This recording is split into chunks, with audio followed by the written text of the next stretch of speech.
الحمد للہ نحمده ونستعینه ونصلی علی رسوله الکریم بسم اللہ الرحمن الرحیم۔ آج میں آپ کو عشرہ مبشرہ کے بارے میں چند باتیں بتانا چاہتا ہوں۔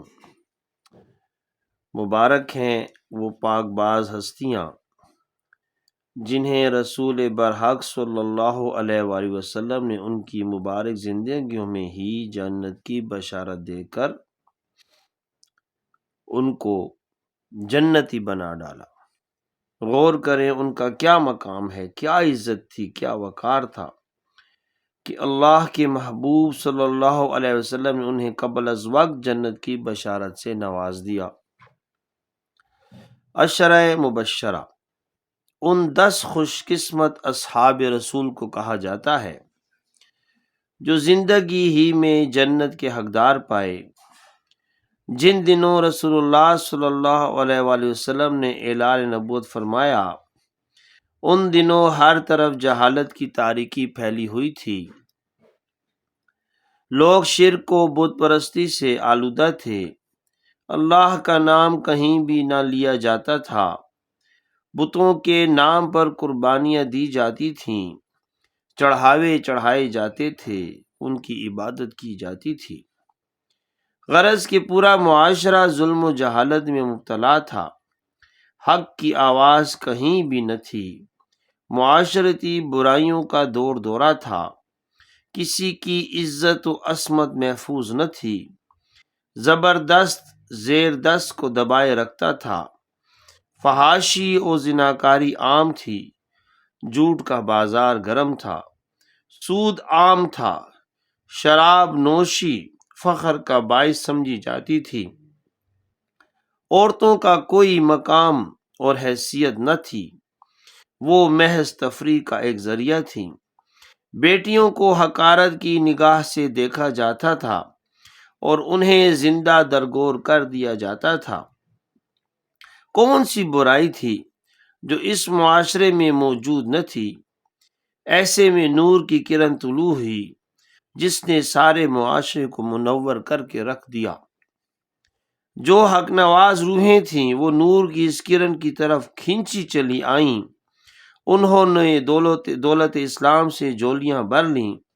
کون سی مشقت تھی، کون سا دکھ تھا، کون سا ستم تھا جو ان پر روا نہ رکھا گیا۔ انہیں حق کے راستے سے گمراہ کرنے کی کوشش کی گئی، دردناک عذابوں میں مبتلا کیا گیا۔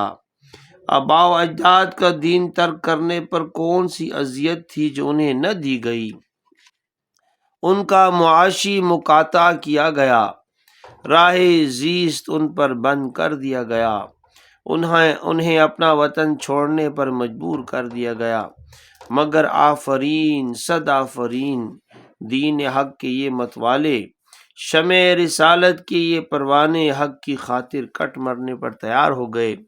اللہ کی محبت، دین کی استواری اور عشق مصطفیٰ صلی اللہ علیہ وسلم میں سر بکف اٹھ کھڑے ہوئے۔ ہر صاحب رسول دشمن کے آگے سینہ سپر ہو گیا۔ رسول اللہ صلی اللہ علیہ وسلم پر فداکاری کے لیے تیار تھا۔ وامے درمے اور سخنے، دامے درمے اور سخنے، ہر طرح اسلام کی بھرپور مدد کی۔ اللہ کے رسول صلی اللہ علیہ وسلم نے ان میں سے 10 اصحاب کو ان کی زندگیوں میں ہی جنت کی بشارت دے ڈالی۔ اس کا مطلب یہ نہیں کہ باقی اصحاب ان سے کم تھے۔ ہر صحابی کا اپنا اپنا الگ مقام ہے، بس کوئی اپنی جانثاری اور فداکاری میں ان پر صدقہ لے گیا، اپنی زندگیاں اسلام کے لیے وقف کر دیں۔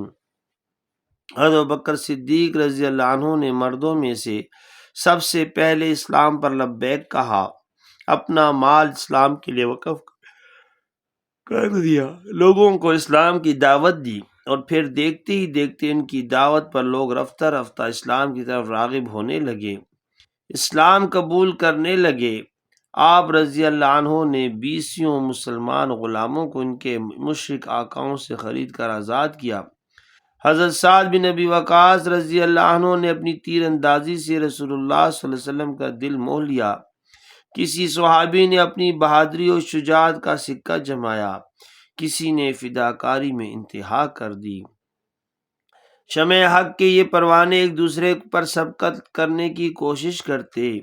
رسول اللہ صلی اللہ علیہ وسلم کو ان کی ہر ادا پسند تھی۔ آپ صلی اللہ علیہ وسلم ان کی فداکاری اور جانثاری پر مسحور ہوتے، ان کے حق میں دعا کرتے، اور پھر ان میں سے 10 اصحاب کو آپ صلی اللہ علیہ وسلم نے جنت کی بشارت سے نوازا۔ سبحان اللہ! کیا کہنے، کیا مقام ہے ان پاک باز ہستیوں کا، ان کے اعلیٰ نسب کا کیا کہنا۔ اب میں آپ کو ان 10 صحابہ کے نام بتاتا ہوں ترتیب سے۔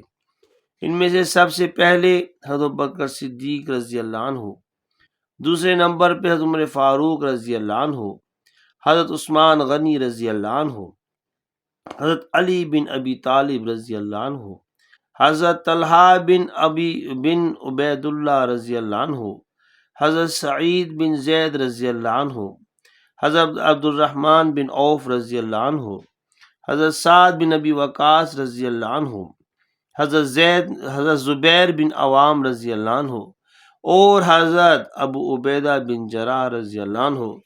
یہ وہ 10 پاک صحابہ ہیں جو ایک ہی مجلس میں نبی علیہ السلام سے جنت کی بشارت لے چکے۔ ہر صحابی نبی علیہ السلام کے لگائے گئے پودے کا ایک پھول ہے، ہر صحابی کا اپنا ایک مقام ہے، ہر صحابی جنتی ہے، لیکن یہ 10 صحابہ وہ ہیں جن کو نبی علیہ الصلوۃ والسلام نے ایک ہی مجلس کے اندر جنت کی بشارت دی۔ تو بہرحال اللہ تعالیٰ آپ کو اور مجھے صحابہ کے مقام کو پہچاننے اور ان سے محبت کرنے کی توفیق عطا فرمائے۔ جزاک اللہ خیر۔